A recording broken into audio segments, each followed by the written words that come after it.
അസ്സലാമലൈക്കും. ഇന്ന് ഞാൻ വന്നിട്ടുള്ള അടിപൊളി ജ്യൂസ് റെസിപ്പി ആയിട്ടാണ്. ഇതെന്ത് ജ്യൂസ് റെസിപ്പിയാണെന്നറിയോ? മുന്തിരി വെച്ചിട്ടാണ് ഞാൻ ചെയ്യുന്നത്. ഇതിൻ്റെ കളർ കണ്ടില്ലേ, നല്ല കളർഫുൾ ആയിട്ടുള്ള ഒരു ജ്യൂസാണ്. ഇത് നമ്മൾ കുറച്ച് മുന്തിരി വെച്ചിട്ടാണ് ഇത് ഞാൻ വേവിച്ചെടുത്തിട്ടാണ് ചെയ്യുന്നത് കേട്ടോ.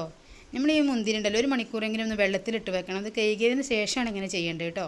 ഇനി ഇതിലേക്ക് നമ്മൾ മധുരം നമുക്ക് ആവശ്യമുള്ളതിനനുസരിച്ചുള്ള ഷുഗർ ഇട്ട് കൊടുത്താൽ മതി. നമ്മൾ എത്ര ജ്യൂസിന് ഇടുന്നത് അത്ര ഇട്ടാൽ മതി.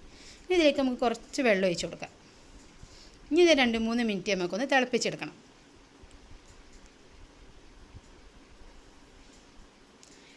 മുന്തിരി ഒന്ന് പൊട്ടി വന്നാൽ മതി കേട്ടോ, അത്ര തിളപ്പിച്ചെടുത്താൽ മതി. ഒരു 2-3 മിനിറ്റ് ഒന്ന് തിളപ്പിച്ചെടുക്കുക.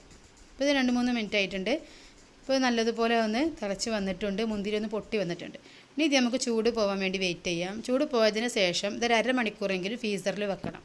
എന്നിട്ടാണ് നമ്മളിത് ജ്യൂസ് അടിച്ചെടുക്കുന്നത്. ഇപ്പോൾ ഇതിൻ്റെ ചൂടൊക്കെ പോയി ഞാൻ അരമണിക്കൂർ ഫ്രീസറിൽ വെച്ചിട്ട് എടുത്തിട്ടുണ്ട്. ഇനി നമുക്കിതൊരു ജാറിലേക്ക് ഒഴിച്ചു കൊടുക്കാം. ഇനി ഇതിലേക്ക് തന്നെ സ്പെഷ്യലായിട്ടൊരു ഇൻഗ്രീഡിയൻസ് ചേർക്കുന്നുണ്ട്. അതാണ് 1/2 കപ്പ് പാൽ. പാലൊഴിച്ചിട്ട് ജ്യൂസ് അടിച്ചത് മുന്തിരി ജ്യൂസ് ഒരിക്കലും പിരിഞ്ഞു പോകുമൊന്നുമില്ല കേട്ടോ. നല്ലൊരു ടേസ്റ്റുമാണ്. ഒരു മുന്തിരി ജ്യൂസാണെന്ന് അറിയ പോലുമില്ല, അത്രയ്ക്ക് ടേസ്റ്റാണ്, നല്ലൊരു കളറുമാണ്. ഇനി ഇത് നമുക്കൊന്ന് അരിച്ചെടുക്കാം. ഇപ്പോൾ ഇത് മൊത്തം ഞാനൊന്ന് അരിച്ചെടുത്തിട്ടുണ്ട്. കണ്ടോ, നല്ല അടിപൊളി ജ്യൂസാണ്. ഇനി നമുക്കിത് സേവിങ് ഗ്ലാസ്സിലേക്കൊന്ന് ഒഴിച്ച് കൊടുക്കാം. ഇതിന് വേണ്ടിയിട്ട് ഞാൻ ജ്യൂസ് ഗ്ലാസ്സിലേക്ക് ഞാൻ കുറച്ച് ഐസ് ക്യൂബ് ഇട്ട് കൊടുക്കുന്നുണ്ട്.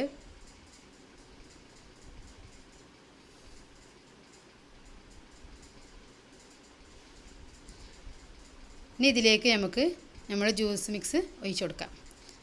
എൻ്റെ ചാനൽ ആരെങ്കിലും സബ്സ്ക്രൈബ് ചെയ്യാൻ മറന്നിട്ടുണ്ടെങ്കിൽ കേട്ടോ, പെട്ടെന്നൊന്ന് ചെയ്യണം കേട്ടോ. ഇനി നമുക്കിതിൽ ജ്യൂസ് മിക്സ് ഒഴിച്ച് കൊടുക്കാം. ഇതുപോലെ ഉണ്ടോ, നല്ല അടിപൊളിയായിട്ടുണ്ട്. ഇതിൻ്റെ കളറ് കണ്ടാൽ തന്നെ നമുക്ക് കുടിക്കാൻ തോന്നും, അത്രക്ക് കളർഫുള്ളായിട്ടുള്ളൊരു ജ്യൂസാണ്. അപ്പോൾ എല്ലാവരും ഇതുപോലെ ഒന്ന് മുന്തിരി ജ്യൂസ് ഉണ്ടാക്കി നോക്കുക. ഇപ്പോൾ ചൂടുകാലമൊക്കെ അല്ലേ, ചൂടുകാലത്ത് കുടിക്കാൻ പറ്റിയൊരു ഡ്രിങ്കാണിത്. ഗസ്റ്റൊക്കെ വരുമ്പോൾ കൊടുക്കാൻ പറ്റിയൊരു ജ്യൂസ്, അടിപൊളി ജ്യൂസാണ്. ആരും പറയില്ല കേട്ടോ അത് മുന്തിരി ജ്യൂസാണ്, നമ്മൾ പറഞ്ഞറിയിക്കണം, അത്രയ്ക്ക് ടേസ്റ്റുമാണ്. അപ്പോൾ എല്ലാവരും ഒന്ന് ട്രൈ ചെയ്ത് നോക്കുക. Thank you.